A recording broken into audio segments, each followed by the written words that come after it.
வணக்க மக்களே, இன்னைக்கு நம்ம என்ன பார்க்க போறோம்னா, ராஜஸ்தான் வெற்றியால் சிஎஸ்கேவுக்கு அடித்த ஜாக்பாட் வாய்ப்பு, எகிரிய ரன் ரேட், மறைமுகமாக உதவிய அஸ்வின். அதாவது ஐபிஎல் கிரிக்கெட் தொடரில் 2024 ஆண்டுக்கான சீசன் தொடங்கி ஒரு வாரம் ஆகிவிட்டது.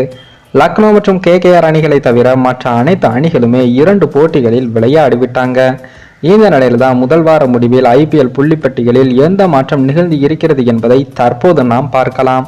அதில் ஐபிஎல் தொடரில் விளையாடிய 2 போட்டிகளிலும் வெற்றி பெற்ற அணிகளாக சிஎஸ்கே மற்றும் ராஜஸ்தான் அணி இருக்கிறது.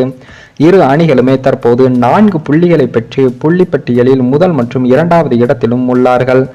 இதனால் தற்போது புள்ளிப்பட்டியலில் யார் முதலிடத்தில் இருக்கிறார்கள் என்பதை தற்போது பார்க்கலாம். சிஎஸ்கே அணியானது 4 புள்ளிகளை பெற்றிருந்தாலும் குஜராத் அணிக்கு எதிராக மிகப்பெரிய வெற்றியை பெற்றதால் அவர்கள் ரன் ரேட்டில் 1.97 என்ற அளவில் இருப்பதால் சிஎஸ்கே முதலிடத்தில் இருக்கிறார்கள். ஆனால் ராஜஸ்தான் அணி விளையாடிய 2 ஆட்டங்களில் வென்று 4 புள்ளிகளை பெற்று 0.80 என்ற ரன் ரேட்டில் 2வது இடத்திலும் இருக்கிறார்கள்.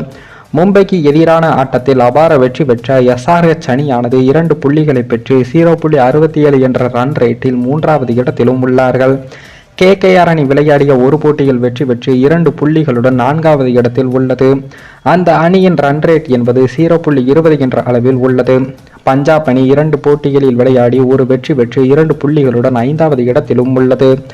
6வது இடத்தில் ஆர்சிபி அணி 2 போட்டிகளில் விளையாடி ஒரு வெற்றியை பெற்று உள்ளது. அதேபோல் ஆர்சிபி அணியின் ரன் ரேட் என்பது -0.18 என்ற அளவில் இருக்கிறது. குஜராத் அணி 2 போட்டிகளில் விளையாடி ஒரு வெற்றிகளை பெற்று ஒரு தோல்விகளை பெற்று 2 புள்ளிகளுடன் -1.42 என்ற ரன் ரேட்டில் 7வது இடத்திலும் இருக்கிறது. டெல்லி அணியை பொறுத்தவரையில் விளையாடிய 2 போட்டிகளிலுமே தோல்வியை தழுவி -0.52 என்ற ரன் ரேட்டுடன் 8வது இடத்திலும் உள்ளது. 5 முறை சாம்பியனான நம்ம பங்காளியான மும்பை அணி விளையாடிய 2 போட்டிகளிலும் தோல்வியை தள்ளி புள்ளி எதுவும் இல்லாமல் -0.92 என்ற ரன் ரேட்டுடன் 9வது இடத்திலும் இருக்காங்க. லக்னோ அணி ஒரு போட்டியில் விளையாடி அதில் தோல்வியை தழுவியதால் -1.00 என்ற ரன் ரேட்டுடன் 10வது இடத்திலும் இருக்கிறாங்க. மேலும் இந்த வீடியோ ஏதோ ஒரு விதத்தில் உங்களுக்கு பிடித்திருக்கும் என்று நினைக்கிறேன். நம்ம சேனலுக்கு புதிதாக வீடியோ பார்க்கிறீர்கள் என்றால் மறக்காமல் சப்ஸ்கிரைபர் செய்துவிட்டு பாருங்கள். இன்னொரு வீடியோவில் சந்திக்கும் வரை நான் உங்கள் தமிழ்.